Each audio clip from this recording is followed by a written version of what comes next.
नागपूर दौऱ्यावर असताना पंतप्रधान नरेंद्र मोदींनी संघ मुख्यालयानंतर दीक्षाभूमी येथे जाऊन डॉक्टर बाबासाहेब आंबेडकर आणि गौतम बुद्धांना वंदन केलं.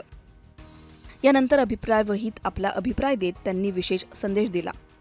मोदी म्हणतात, बाबासाहेब आंबेडकरांच्या पंचतीर्थांपैकी एक असलेल्या नागपुरातील दीक्षाभूमीला भेट देण्याचं सौभाग्य मिळाल्यानं मी भारावून गेलो.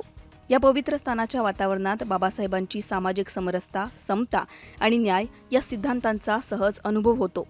दीक्षाभूमी आपल्याला गरीब, वंचित आणि गरजूंना समान हक्क आणि न्यायाची तरतूद करून पुढे जाण्याची ऊर्जा देते.